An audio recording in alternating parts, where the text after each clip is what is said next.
Welcome back, everyone, to our main stage. Now that you are familiar with the SBIR and STTR programs from the 35,000 foot level, let's dive into one aspect that is often a source of confusion.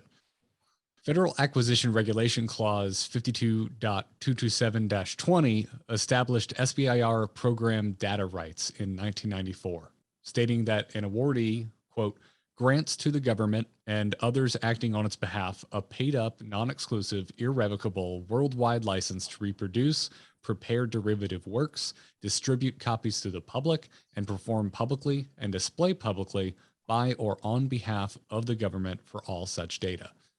Sure, everyone here has that memorized. Now, over the years, this clause has been updated a number of times, with the latest regulation extending the data rights protection period to 20 years. But what does that mean exactly? What are data rights? What do they protect? And why are they important for awardees and their intellectual protections? To address some of these questions, I want to welcome our next panel to the stage. This will be moderated by Patricia Knighton, Director of Innovation Commercialization at Arrowhead Center. Ms. Knighton has worked for over 25 years developing and implementing strategies to advance research and development projects and new technologies toward customer adoption in support of small and large businesses and federal research laboratories. She also joined NMSU in January of 2021 to restructure the Intellectual Property Office and work to enrich NMSU lab to market culture. Today, she'll be joined by panelists Eric Blatt, Dr. Bill Goodman, Richard McNamara, and Hope Shimabuku. During the panel, please feel free to send in questions for the Q&A portion using the Q&A icon at the bottom of your Zoom window. Patricia, the floor is yours. I popped off. Too many buttons. Good morning or afternoon if you're in the Eastern time zones or Central. Thank you for joining us. And I'm very excited today. It's always really great to work with Arrowhead projects. The orchestration teams do so much work to make it go well and some of the research to get ready. So we're all learning today, even those of us moderating and participating, I think. But I would invite everybody, as you just heard Garrett read off the FAR codes, to go to the SBA's SBIR website and take the tutorial. They have a very good tutorial on data rights. It is still high level, but it is still very clear. And I suggest that everybody do that. Maybe after this panel, you'll be more prompted to do so as you hear some of this discussion. I am joined today by panelists that are representing a breadth of perspective, and I think it's going to be very, very helpful. The perspective of an awardee has worked in many, many SBIRs. The perspective of a program manager in a federal agency, an award-winning program manager, by the way, in the SBIR world, and then representatives from the U.S. Patent and Trademark Office, and then a private attorney that's a former USPTO and has worked extensively with SBIR small businesses. I would like each of them to just tell us a little bit more about themselves. And I will start with Dr. Bill Goodman, my friend in Albuquerque. Hi, I'm Dr. Bill Goodman. I'm the president and CEO of Goodman Technologies. Glad to be supporting Mexico Fast and the Navy for this panel.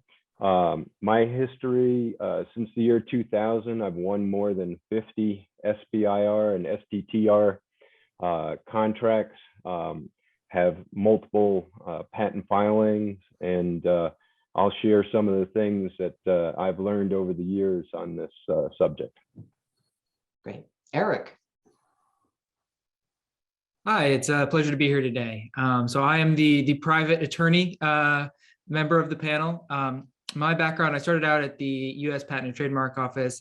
I was a patent examiner for 6 years. I then decided that I didn't really love grinding on a docket and I wanted to see other human beings from time to time. So I went to law school. And I joined my current firm where I've been working for 5 years and change or something like that.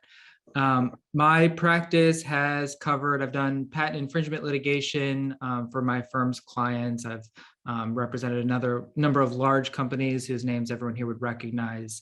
I also draft patent applications. And then some years ago, I learned about the SBIR program and I said, hey, this is brilliant. There's a whole bunch of small businesses and startups that are participating in this program. They're getting federal grants, they're doing very interesting things, and I bet a lot of them have IP questions. So why don't I sort of pivot my practice and focus on this as my niche?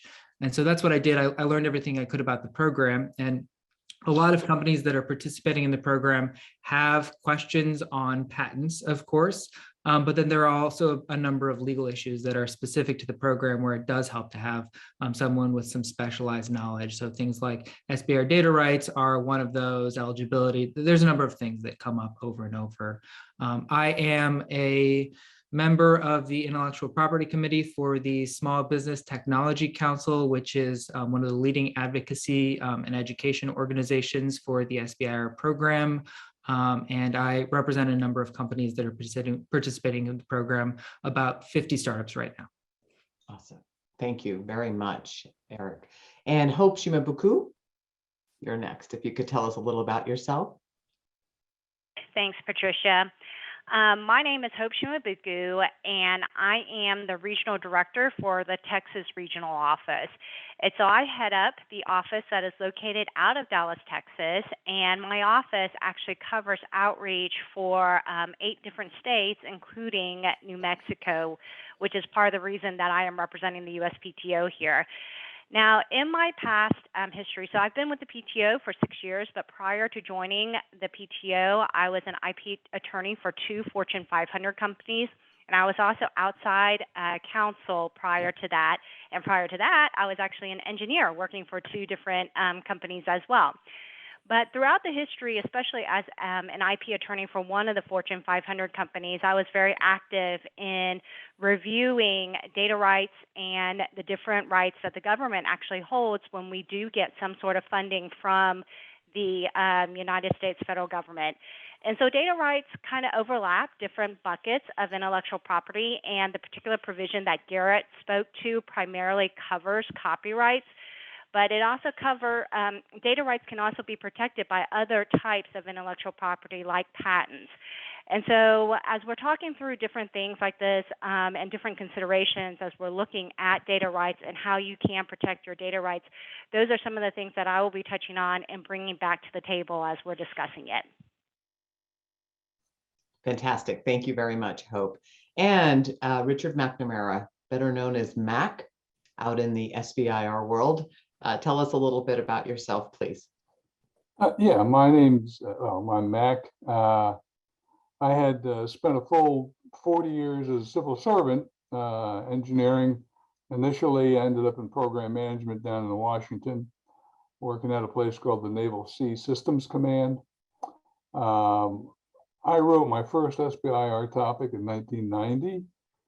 And at the time, I was just starting a program called the Virginia class submarine program, which is the nuclear submarines we build. And during that time, I was able to figure out how to use SBIR as an effective way as a program management tool and as a technology insertion tool. My career ended in 2008, where I was the executive director of all submarine acquisitions. And I stayed involved with SBIR as I went into retirement. So the folks at NAVC have kept me around.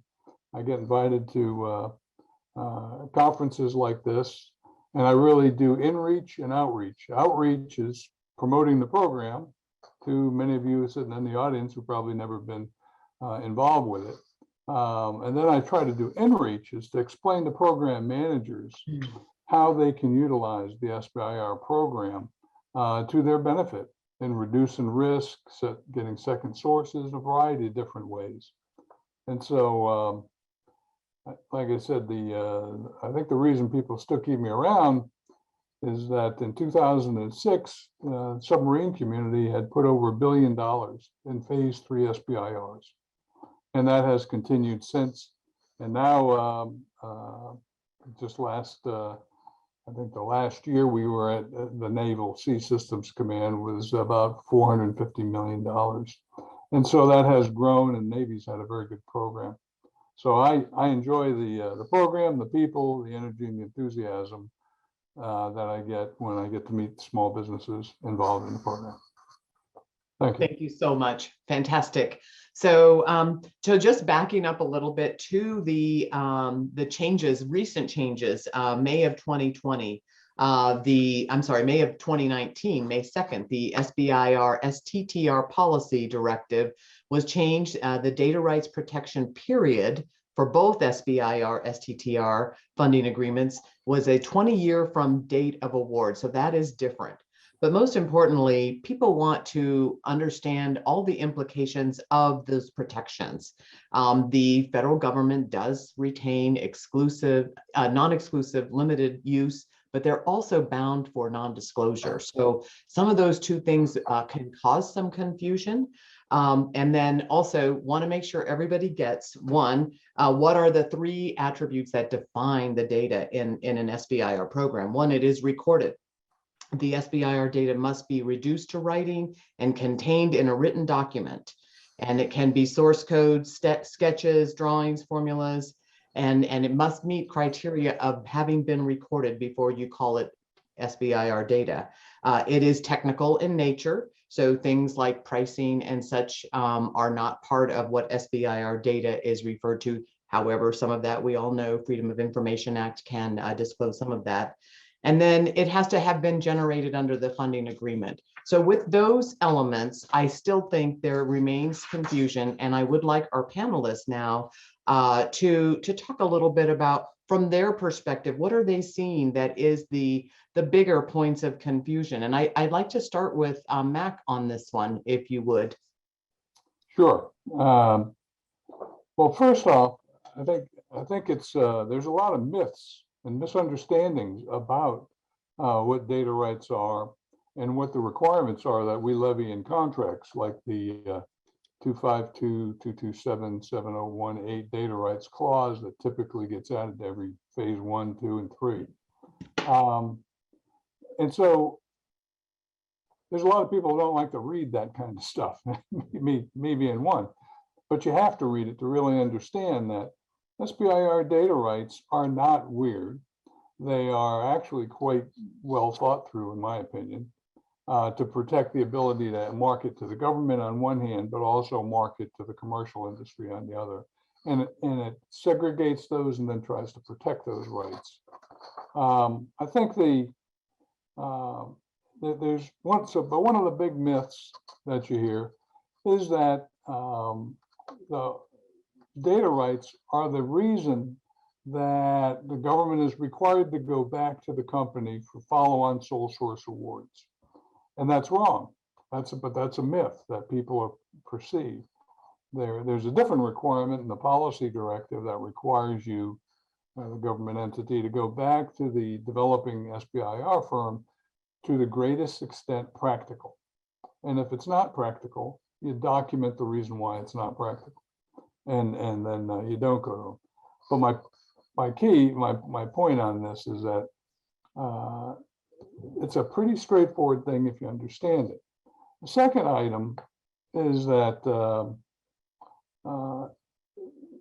people also, I remember when I first got involved, they said, oh, be careful of those data rights. You'll never get away from this company.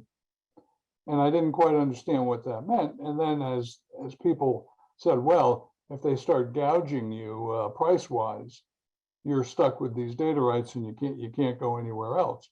Well, the fact is you can go elsewhere. You know, you can do form, fit, and function. You can do any of the OMID, as we call it, operation, maintenance, and training about the products. And there is a process that's defined in the policy directive, section 4, section 4C7 actually, that says if you don't want to go back to this company, you just have to send a note, to a memo or a letter to the SBA and explain why. And I find it pretty straightforward. If a company has failed miserably, or if the prices have grown dramatically, and as a government employee, you put some sweat equity into it and had a cost analysis done, or gave them a red mark on the contract performance, nobody's going to argue with you. So I think that the data rights are pretty straightforward as they are. I think they suffer from a lot of misinformation and myths that have been spread about them. Thank you very much. And it's that misinformation and myths that we're trying to clarify some of that Yeah. for you today, right? Hope, from your perspective, I bet you have a lot of range of inputs. So one of the things that keep in mind that just because the government has a license to your data rights, it's not the end all be all. There are many other provisions that are out there that are very similar to the SBIR, STTR provisions on data rights. But if you work with any government agency, they have very similar provisions in which they do get IP rights to whatever product that they, in their mind, have what we call invested in. And so the role of the government is really not to take your idea and the investment that they've made and to just shop it around and liberally allow others to be able to license your product. The reason that they are doing this is really to protect their investment.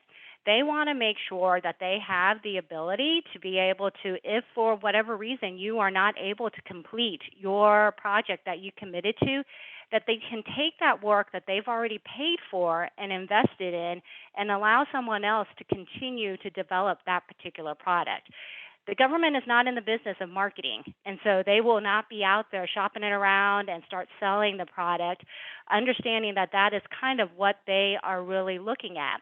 The other thing is that the government is also looking to be able to protect themselves so that when you do develop a product, that at the end of the day, the government said, hey, we helped pay for this. Oh, and now you're charging us a license or a fee to be able to use that in our everyday work after we've already invested in it. That's something that they're looking at to be able to price protect themselves as well at the end of the day. Given that, there are a number of different things that you can also do to protect yourself when you are trying to do the development in your data rights. One of the things that you should probably consider and always consider, just like any other joint development agreement that you might have with another organization, is what are you going to be applying that investment into? If you are able to kind of mark the boundaries or the metes and bounds of the technology that that particular funding is going to be used for and to document that well, you can limit the aspects that there is a license that is associated with that particular technology. The other thing is that really just including all of this into your IP rights, right? And so into your IP strategy, So data rights, as I mentioned before, mostly is covered by copyright. And that's what the law that was listed as, and the rights that are associated with that are primarily covering copyright.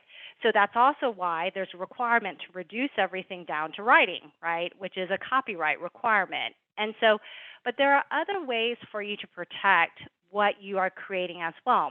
One of them is through patents. You can also apply for a patent, and that in most circumstances, it depends on the different area, may not necessarily fall under that particular statute. You can also consider trade secrets or a number of or for your protection in case you want to also protect intellectual property.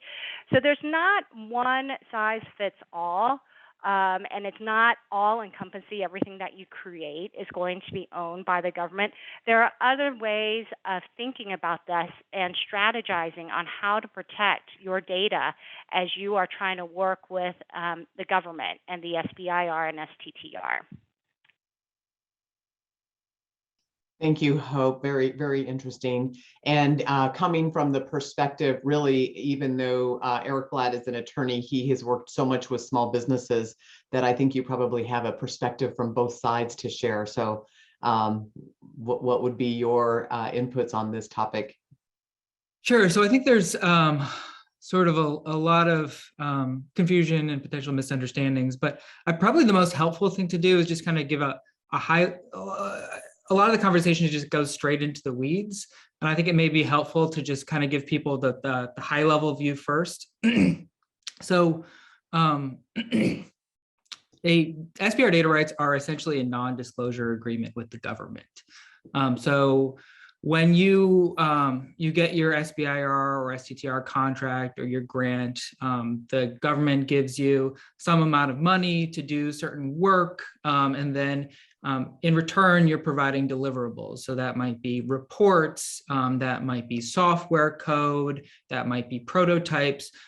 You're going to provide things to the government. And like any research and development collaboration, you're going to be thinking, okay, so I'm going to give this information that may be proprietary and may be important to my business to the other party. And I want to control what that other party is allowed to do with that, because I don't want them to go and give it to my competitors. So I'm going to have a non-disclosure agreement in place. If it were a commercial company, you would call it a non-disclosure agreement. It's the government, and so they have something called data rights, which are essentially sort of NDAs/use limitations on what the government can and can't do.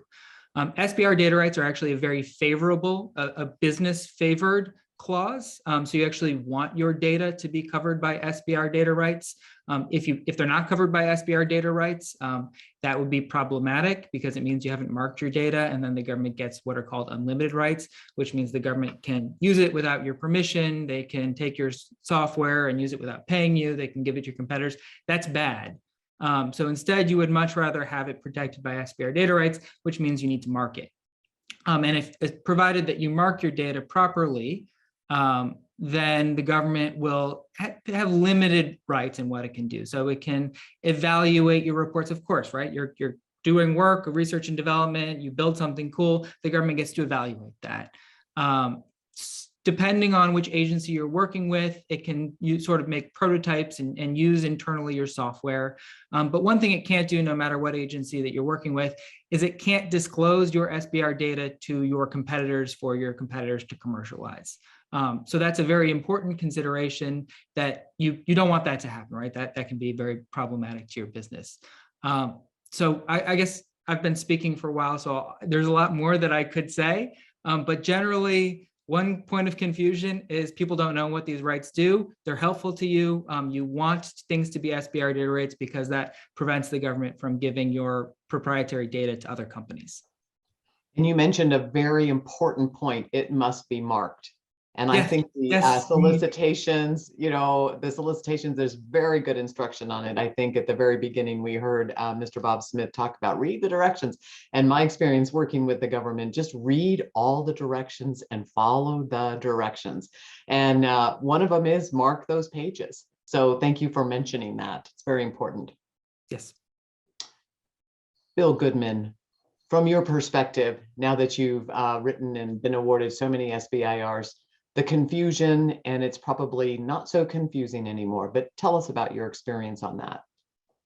Well, what I'll do is I'm going to add on to what Eric was saying. Mm-hmm. And if you're a first-time SBIR company, STTR company, or you've only done a couple of these, and you've come up with a great idea that you either want to pursue as a patent or keep as a trade secret, the government in your proposal is going to give you a form to fill out. It's called Identification and Assertion of Restrictions on the Government's Use, Release, or Disclosure of Technical Data. And you're going to get 4 columns to fill out. The first column is the technical data to be furnished with restrictions. So you actually spell out, as an example on mine, I have a technology called a nanoforest, and we list the various nanoforests and things in that column. The second column is your basis for assertion. You got to give them a reason why they shouldn't do that. So a great reason is that you developed this technology exclusively at your private expense. If you've done internal research and development to create this technology and you found this topic where you could apply your technology, then you want to tell the government that you've already paid to develop this. The third column is going to be the asserted rights category, and you're going to tell the government what kind of rights they have. So there's limited rights, and you would use those in the case where you've done something at private expense. Now, if you're developing the idea on the government contract funding, then you're going to give the government purpose rights. Okay, and as has been discussed by several panelists already, the government can use your company. They can provide this to another company if they got good reasons to. But that's what you're going to give away. And so the assertion there is, you'll say, in the case of something hardware, you'll say items, components, or processes that you've developed with mixed funding. So it assumes that you've put a little money into this. It also assumes that the government's going to be putting money into this. So that's what you do there. And then the last column is, who is the person or entity that is asserting these restrictions? It's usually going to be the small business or a principal in that company. And so, when you get to that table, if you still don't understand what's in the instructions or whatnot, you go out and find a legal person like an Eric in New Mexico. We use Peacock Law. Find yourself a good intellectual property attorney. Thank you. So do you mind if I chime in on one thing there? I was going to ask you to do that, please. I agree with all of that. So if it's developed solely with private funds, you would, we're talking about a data rights assertion table that you fill out before you start working on your Sbir award or SBIR. By the way, Department of Defense calls it Sbir. All the other agencies call it SBIR. I apologize if I switch back and forth. So the government wants to know when you write your proposal, what its rights are going to be. And so it wants, if you're bringing things to the table that are going to get different rights than whatever you build under that program, it wants to know what it's getting and what those rights are going to be. So it's all clear for the record before it awards the funds. So they ask you to fill out a data rights assertion table, and they say, what's your background IP? What are you bringing to the table that we're not going to get Sbir data rights for? And it is true that you can, there are 3 categories that they call out. Restricted or limited rights for things that you've developed with private funding, government purpose rights for mixed funding, and unlimited rights for things that are solely government funded. However, one of the things that is not called out on that table is the possibility that you might have prior Sbir awards where you've developed technology under an SBIR funding agreement. And in that case, you would not want to say that they're getting government purpose rights, because government purpose rights are broader than you actually want to give up. You want to give them more limited rights. You want to give them SBIR data rights. So in the case where you have previously funded SBIR developed technology, you would put in there Sbir data rights, not government purpose rights. Good clarifications. I'm going to just jump off my script a little and ask Hope if she has any comments to add to that topic, because it is very interesting. No, and I think that it just reinforces kind of some of the things that I had mentioned, is that on that form that Bill was talking and Eric just mentioned there, whatever you're putting on there, I mean, that's a great way for you to limit the metes and bounds of what you're going to be actually saying that, hey, this is what you're going to be working on. And so that's all that I was just going to add to that. Thanks, Patricia. Thank you very much. Very good. Yeah, so many things to learn about this. So from the standpoint of the mechanism being used to protect the government and the company, and so one might think, well, we are in a partnership. And I think talking about a joint development and just using that language, we have to view our federal agencies that are investing in these companies as a partner. But there are benefits. So there must be benefits and advantages to both. So one of the questions is, what are the disadvantages of the government data rights for the small business particularly? And I think we're talking about managing some of those risks, but if you were to address any of those risks, because in general, we're viewing this as very positive, what would they be, Eric? I'll start with you. Sure. So Sbir data rights are pretty darn good for the small business. The general rule in government contracting is that if the government pays for something, they get the rights to use it. Sbir data rights, SBR data rights are an exception to that general rule that is more favorable to the small business. And the reason is that the SBR program is in large part an economic development program that is intended to benefit small businesses. And so what the government is saying is, hey, we will fund your small business. We will give, your seed money to your startup. And by the way, we're gonna pay you to do research and development. And then for purposes of government data rights, we're going to treat it as though you funded it yourself. We're going to give you just as good of rights as if you paid for this with private funds. So it's actually a fantastic deal for the small businesses. There are sometimes folks in the government get a little bit nervous about the advantages of the government data, of those limited rights, the SBR data rights, because as Mac noted, there are concerns that if you fund a small business with these data rights terms, that the small business, you're going to have your technology tied up in these data rights and you're not going to be able to leverage it. As Mac said, I think that's largely overstated. Most small businesses that I talk to are very eager to do business with the government, and they're not going to overcharge or try to extort the government. They just want to do business with the government. They want to grow. But I would also note that the SBR program is a fantastic way for the government to get access to a lot of small businesses that are not traditional contractors, that are doing fantastic work, and are it's a way for the government to de-risk things because they're getting access to incredibly capable startups and small businesses who are not solely reliant on government funds, who also have a commercial business strategy and have commercial technology. And so I think it is a win-win because it gets the government access to better companies, and it gives small businesses and startups IP terms that they're comfortable with because they're not going to give away the farm when they work with government through this program.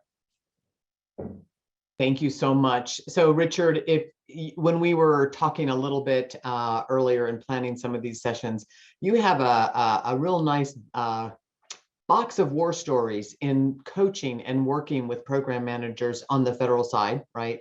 And their perception that the data rights might be positive or negative or hard or advantageous more to the small business. Can you just tell us a little bit in a case environment what you've been able to overcome in working with and educating your government program managers about data rights and how that might help us? Yeah, the first thing's pretty simple. I just try to walk them through the various requirements. And I like the way Eric referred to the data rights clauses in our contracts basically are setting up non-disclosure agreements with the federal government on certain data. And that's a very good way to look at it. But I think the thing that I try to explain to them is when you see what the data rights clauses say, they tell you that you get form, fit, and function as unlimited. They tell you that you get operation, maintenance, and training data unlimited. So the first off is that, but what they don't give you is the special sauce inside the software, inside the black box.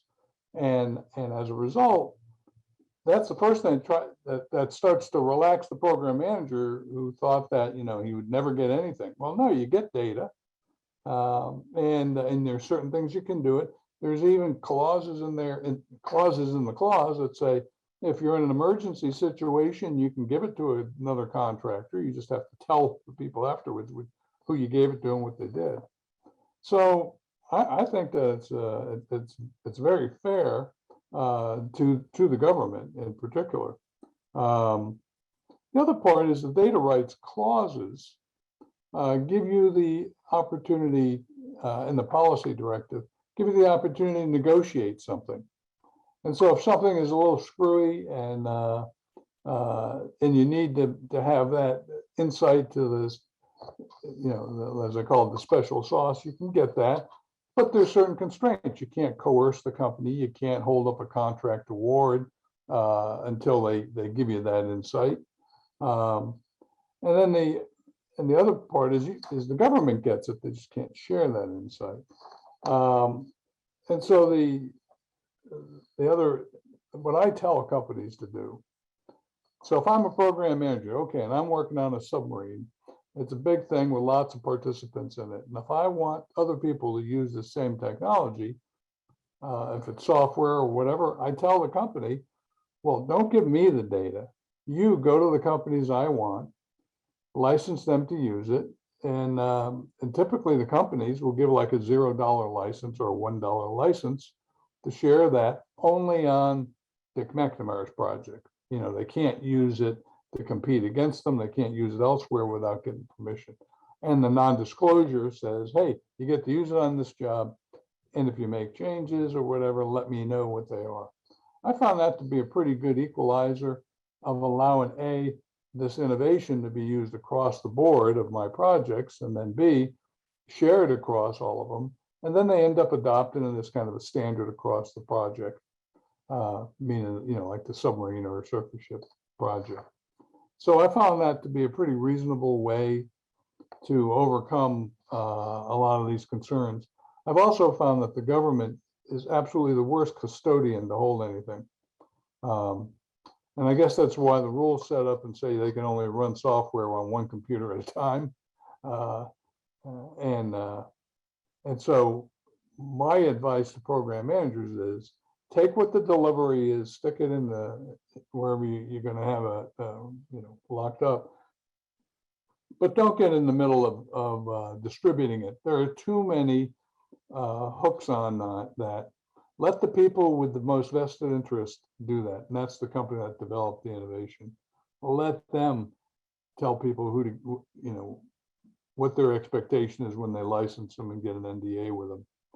And I've seen it even where some products that were made in the US for US Navy have been shared with some of our allies. And they're supposed to also honor those same agreements.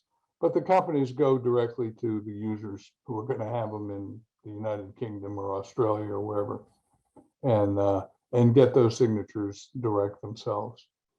So those are the I'll call them the positive things, that acknowledging the rights are there, having people assert them. How do you protect them, but how do you use them as well? Perfect. I think that's an excellent. How do you protect them and how do you use them? How do you take both of these advantages? Yep. Hope comments about the most advantages in the data rights for small businesses and how that compares to the real advantage for the government. So I think that many things have already been said on the positives and the advantages with respect to that. I am going to actually just mention one negative, but it's not with respect to government contracting alone.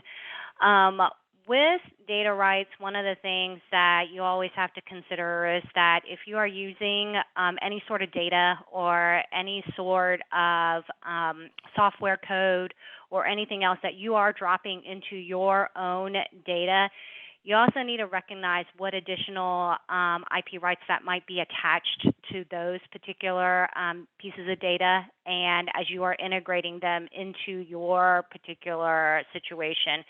And so recognizing how that fits into who owns what, and will that potentially expand into also the government seeking rights to that as well, is something that you do have to think about, because that is a subsequent thing that you may have to negotiate separately outside of what you are currently working on through your SBIR and STTR contracts.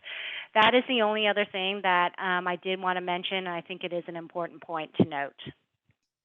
And it's really, so a couple of themes that I'm actually picking up from some of the earlier sessions as well. And this is a relationship with your TPOC and your contracting officers. Yep. It's a joint development project. The more you treat them like a partner, and you open up these discussions, and you've got to ask the questions and talk with them. So thank you for calling that out. Bill Goodman, on positives and negatives from a small business perspective, and how that's really helped you guys along. So this is a very excellent question, and I'll tell you why. An SBIR STTR project is usually designed to create a technology advancement for some sort of mission, if it's NASA, or program or record, if it's Department of Defense, or for some capability or instrument, if it's like the National Science Foundation or one of the other agencies that does SBIR, STTR.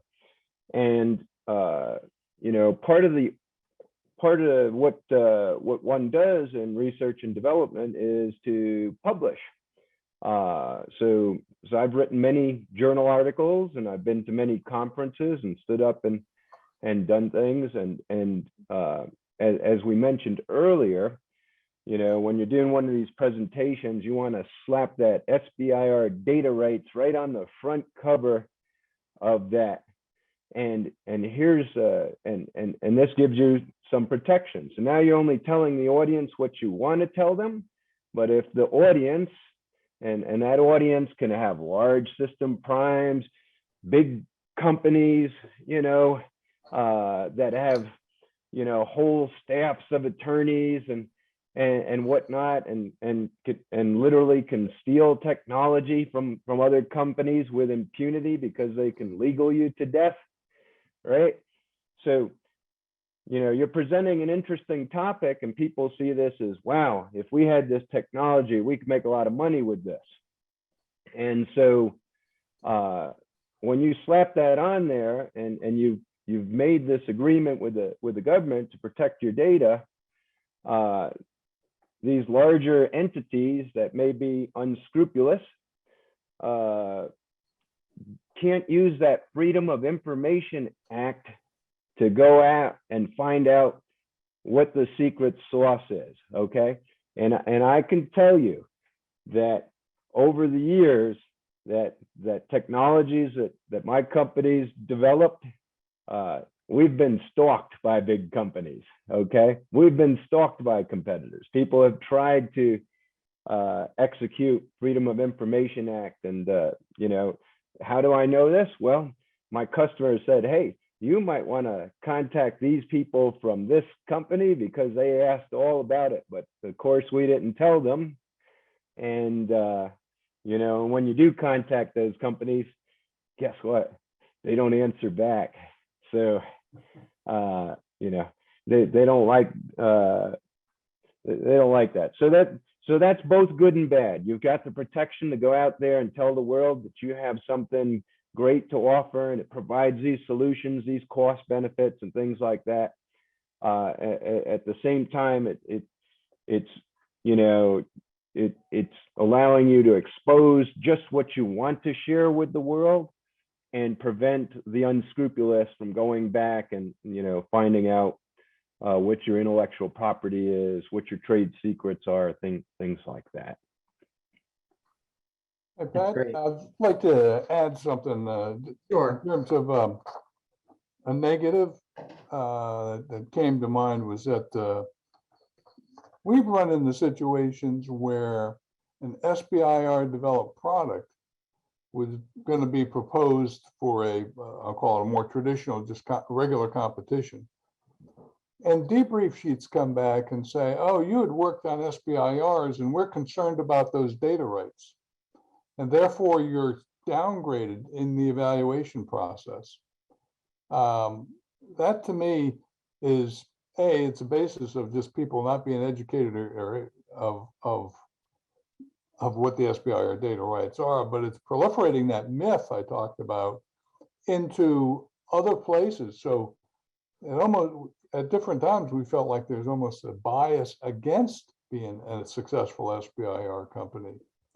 And now we were able to get some changes on that, where they were using data rights, government purpose data rights, as a requirement and basically a condition for award.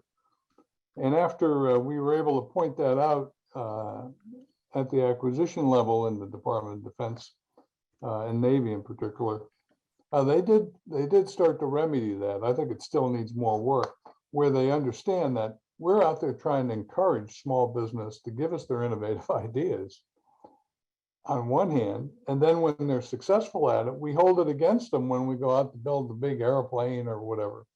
And it's just a constant it's like you're what I call whack-a-mole. Every time something like that comes up, you got to go to bat and beat it down on to make sure that the small businesses get the proper treatment and are not biased against because of SBIR data rights. That's so important. And no wonder they didn't let you retire there, Richard. And because we do need people looking out for the small businesses. And that may have, Eric, I bet you could respond to that as well. Yeah, so often after a small business develops really great technology under an SBIR award or series of SBIR awards, and the government is, so there's sort of a funnel, right? They make a lot of awards, and then some of those awards move to phase 2, and then some of those awards are successful enough to the point that the government wants to buy it under a phase 3 or another contract.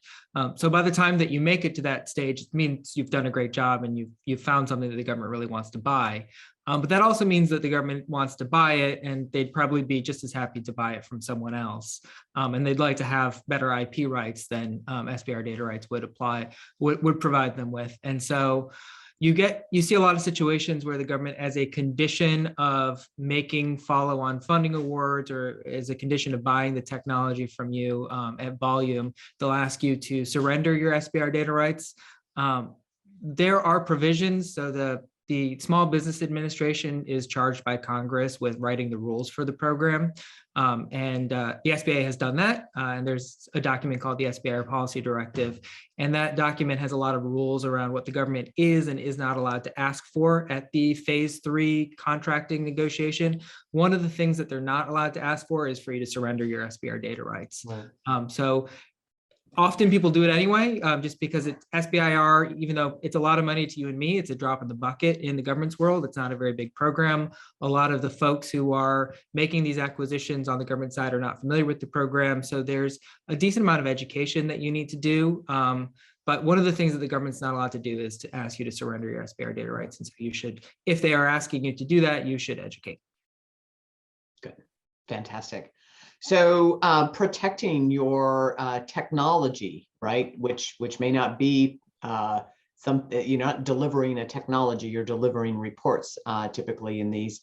And I want to ask a little bit about IP protection. So a lot of SBIR awardees, small businesses, people call them SBIR companies, but really they are truly innovative companies and doing SBIR work. So sometimes that label of an SBIR company can be negative in some people's minds. So I refer to them as SBIR awardees and innovators. So Bill, you probably have some experience with all of that as the awardee. Tell me what you've done in your company to actually protect your technology in combination with your SBIR work and other BAAs. Well, I'll tell you, one of the things that I've learned over the decades and working with a very experienced legal team and having worked on both the government side of things personally, as well as on the small business side, and with large system primes, is this. A company, a small business, especially a startup, generally has an idea of a technology they're going to develop and what product verticals are going to come out of it and how they're going to commercialize that and all that. And the best thing one can do is to, in my opinion, there's different ways to do this. This is just an opinion, but here's the way I like to do it. Let me clarify that. I like to put a provisional patent out there very early on, okay? And if you do them yourself, it's a couple $100. If you hire a legal team, you know, might be 1,000 or more. It's not a big chunk of change, but it certainly can be a big chunk of change for you in the future.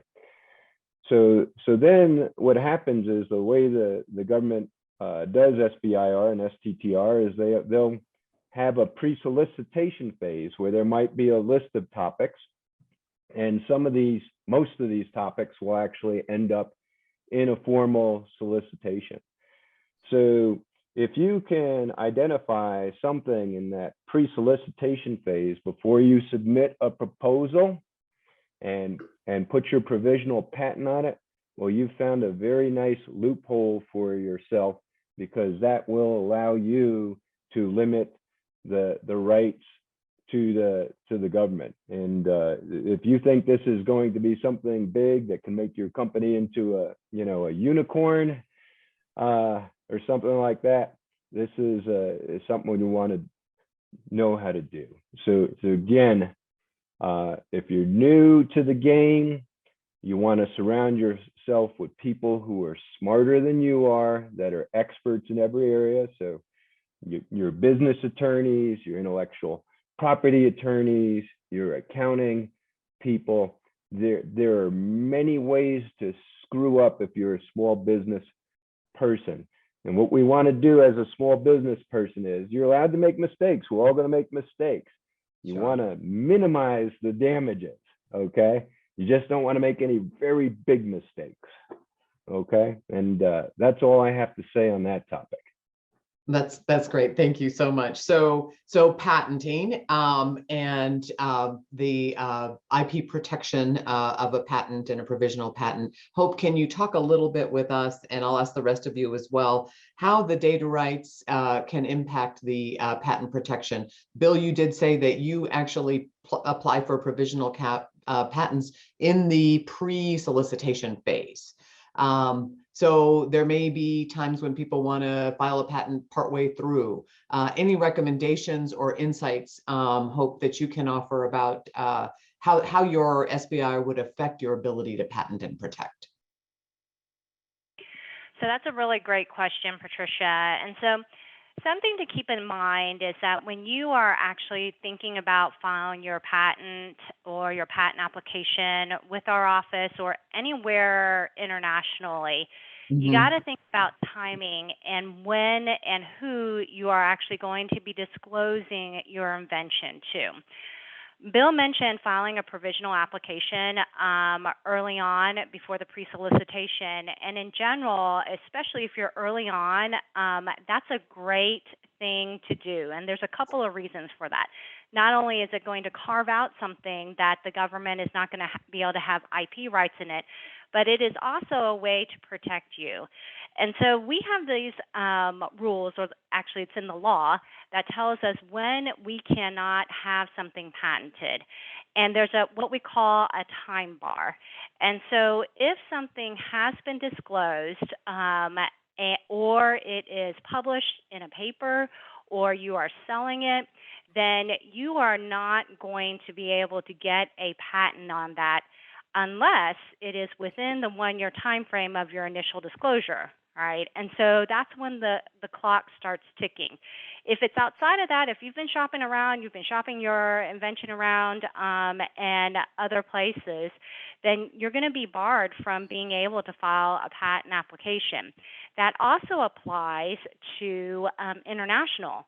Okay, so if you have been disclosing it, international doesn't have that 1-year grace period. So if you are thinking that you're going to go international, you're going to be getting your products, parts, anything that's going to be manufactured overseas anywhere, then if you want to seek IP protection, the time has been ticking and you're not going to be able to file for patent protection. So a provisional application, or you can go right in and file your actual full-blown patent applications, which is called a non-provisional application, will help you protect yourself so that you can get whatever you want to get patented. You will be able to apply for a patent with our office. Now, this isn't necessarily the case, and with every other bucket of IP, but in patents in particular, that's something to keep in mind. Thank you. Yes, that disclosure timeline, the time bar, you called it. That's good. Is that somewhere on the USPTO website? Is there something that if we searched that we could find something called time bar? It's actually called a statutory bar. Okay. So if you wanted to search for it, you can actually search for it in Google. That's what it's usually referred to. And the 1-year grace period is exactly what people usually call it.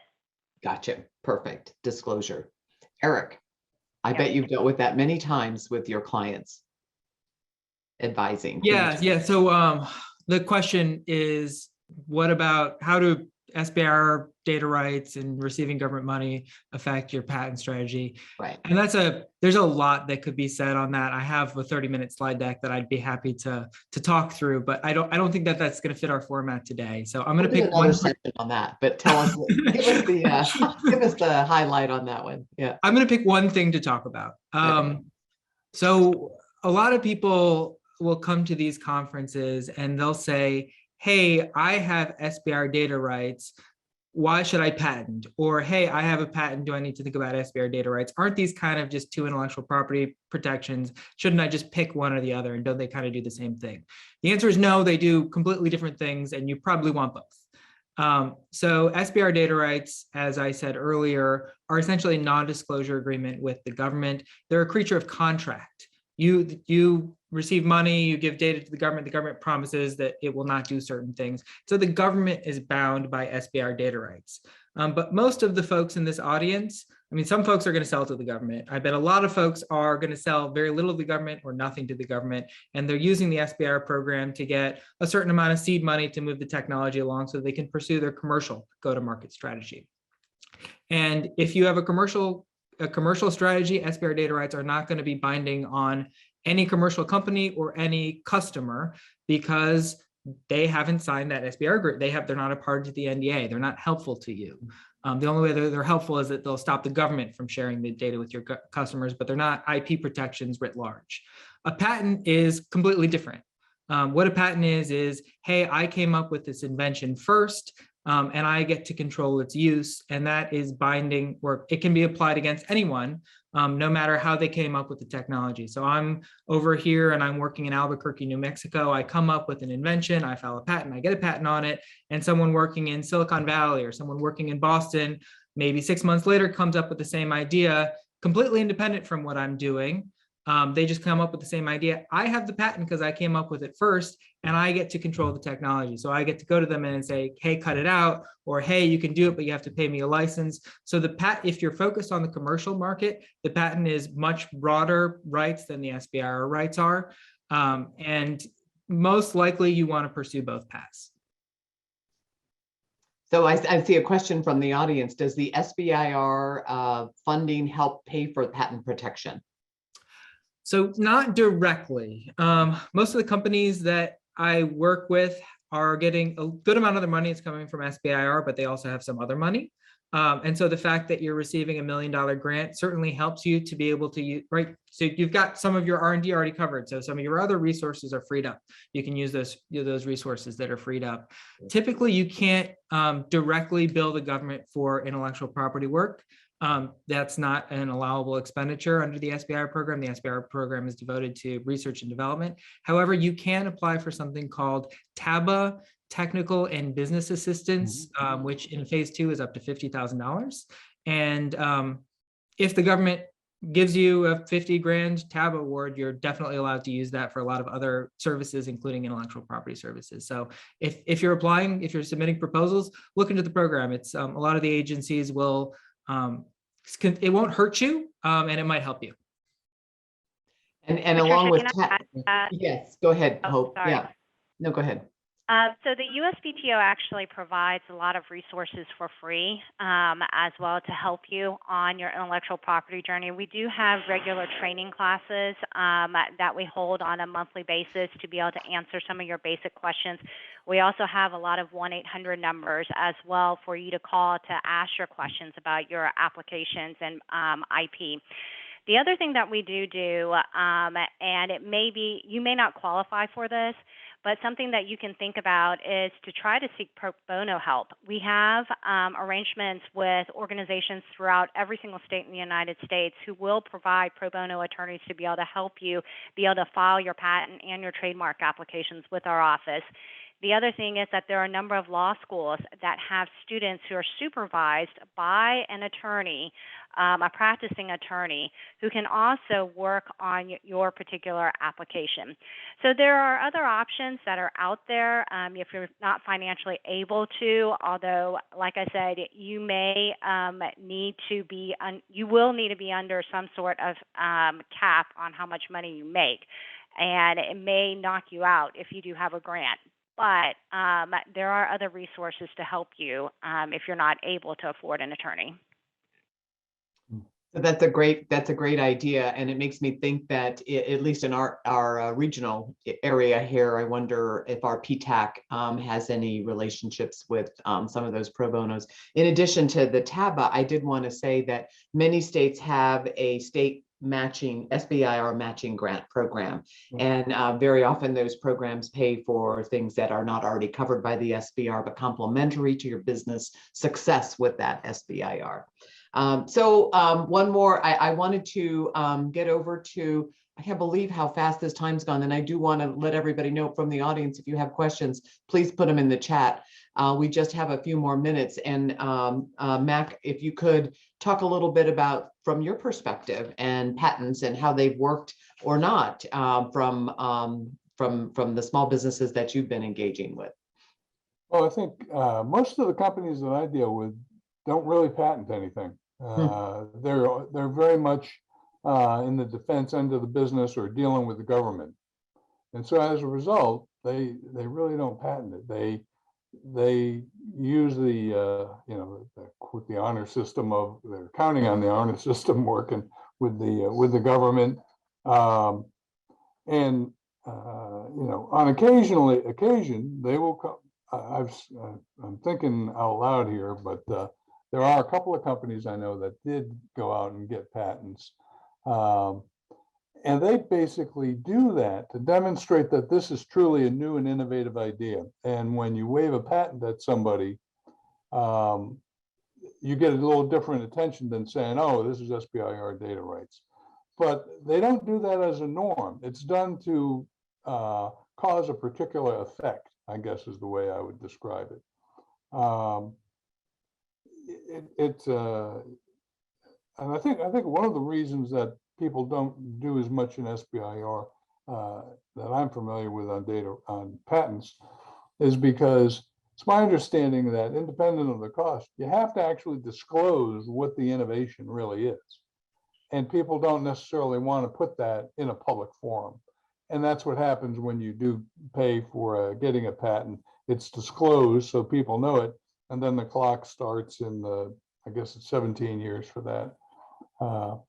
So I think that the people I've dealt with generally are more are comfortable with the SBIR data rights. They do get abused, as I mentioned earlier, but the remedies are not to go to the patent trademark. Is to try to escalate it within the Department of the Navy or Department of Defense, and to look for the SBA for help. So. So a question that's the way I've seen that. There you go.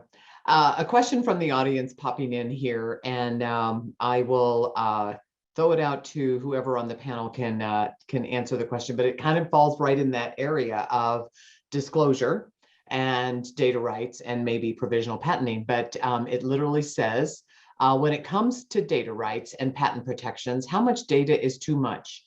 Does the government need to know all about it, or am I shooting myself in the foot if I list out everything and how it works in my reports?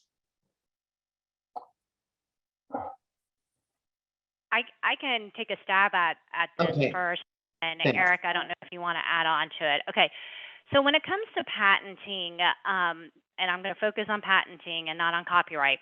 When it comes to patenting, you are not actually patenting the code. You are patenting the process or the executable in a step-by-step diagram of what actually happens. And so if, for example, you have data and it's and the code says, hey, I am pulling data from this Excel sheet and then I'm calculating it and it spits out this data. That step-by-step process, if you make it into a flow chart, that is actually what you are patenting and not the code itself. And so from a disclosure standpoint, what you are really doing is it is a give and take. So when you are disclosing your invention to us, you get a 20-year monopoly after you file it to be able to hold that technology that's yours once you get the patent.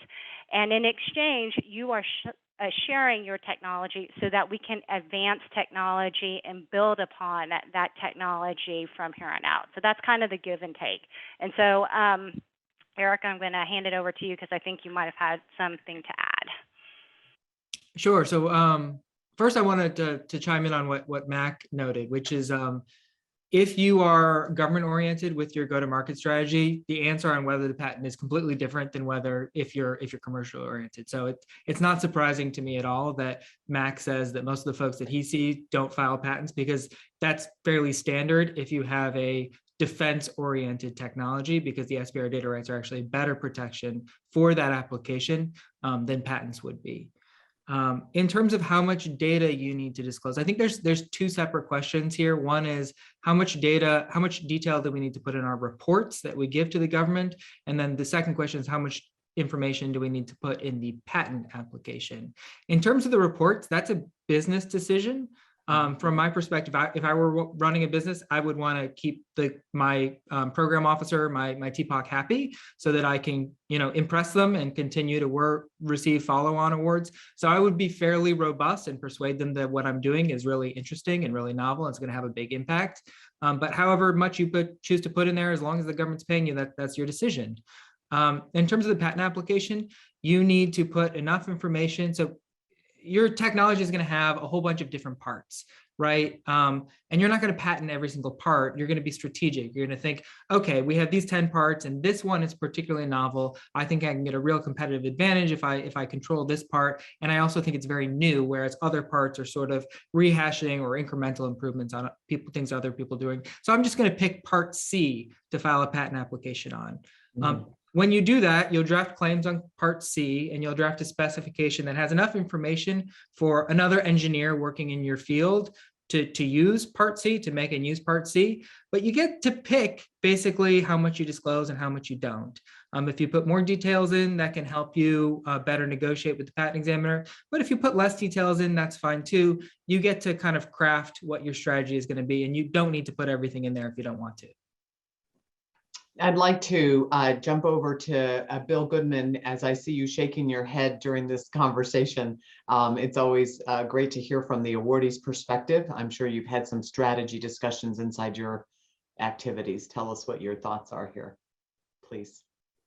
So yeah, Mac brought up a good point about DoD and people filing for patents. So we're actually one of the companies that has filed patents for DoD related, because they are dual use. And so the federal government has their needs for their programs of record, but there are far larger marketplaces that are more interesting to, people that do venture capital, people that work on Wall Street and whatnot.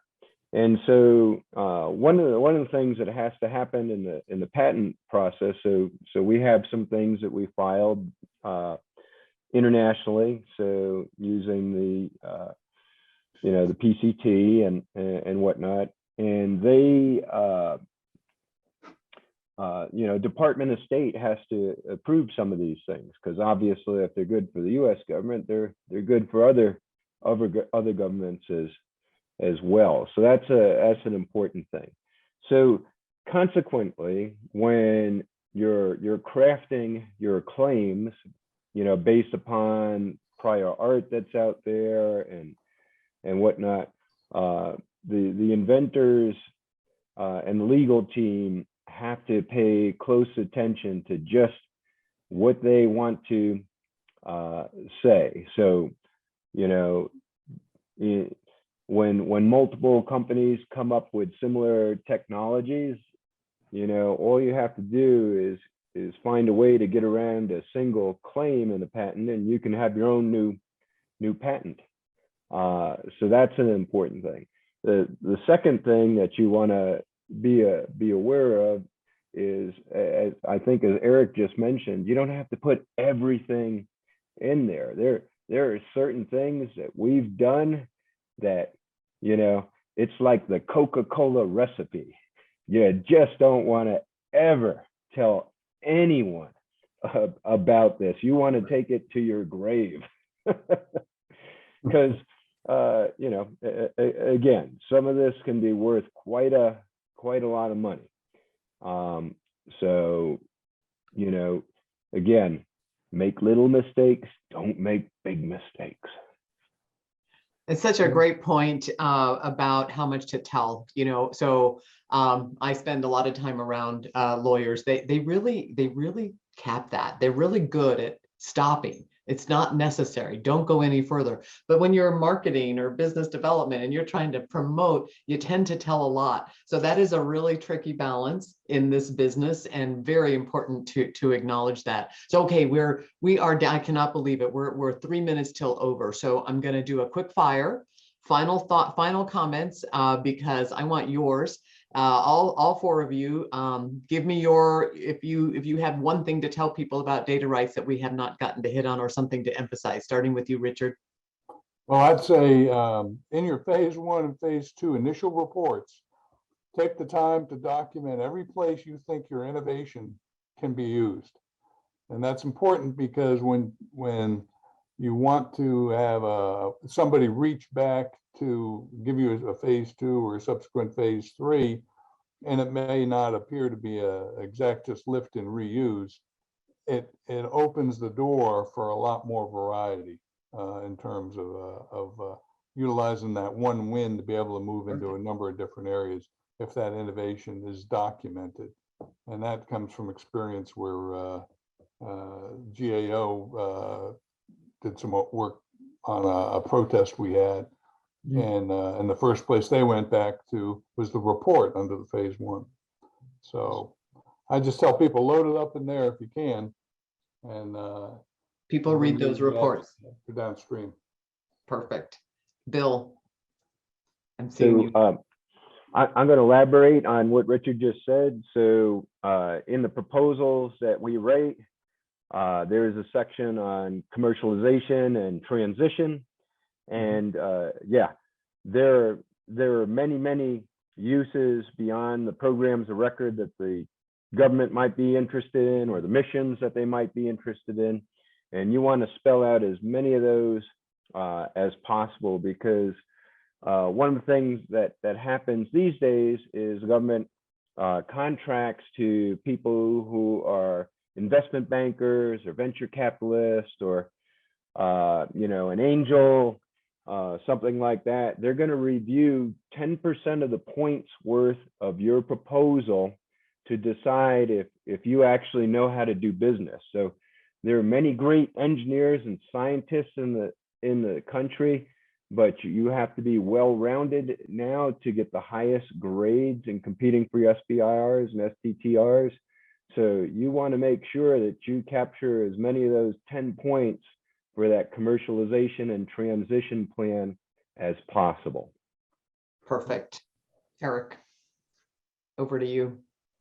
So mark your data with the SBIR data rights legend. It's in the policy directive, and it's probably also in your grant or contract document.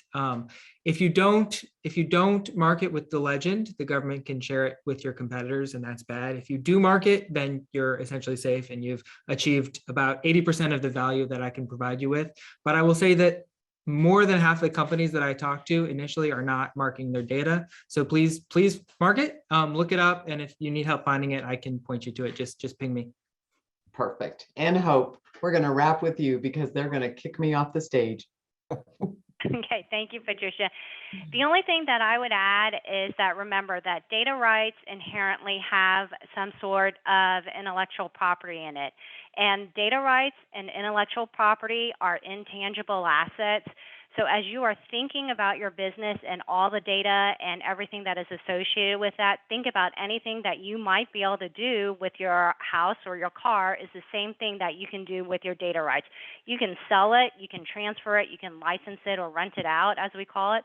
And so all of those things are an important aspect of your business. So when you're thinking about your data rights and your IP that you are going to be investing in, you got to think about it as making it as important as your business strategy. Perfect. Such a great number. I have so many notes. I think I learned more than anybody today, really, and I appreciate that from all of you. And I certainly hope that the value to our audience is going to be extended, and I think that it is. I'm sure that everybody will now go take a tutorial, and you guys will be getting some hits on your LinkedIn sites. So I do want to thank you very, very much. I think that I have a host here, Garrett, popping in, and thank you so much. There he is. Thank you. Thank you, panelists, Patricia, Eric, Dr. Bill, Mac, and Hope. That was a great panel. So hopefully everyone watching has a little better understanding of data rights now and how they can potentially impact your commercialization pathway. Now it's time to take a quick break for lunch. However, everyone sitting here watching, don't stray too far from your screen because we're going to have a working lunch panel that begins at 12:30 on the topic of third-party investment. It'll be starting real soon.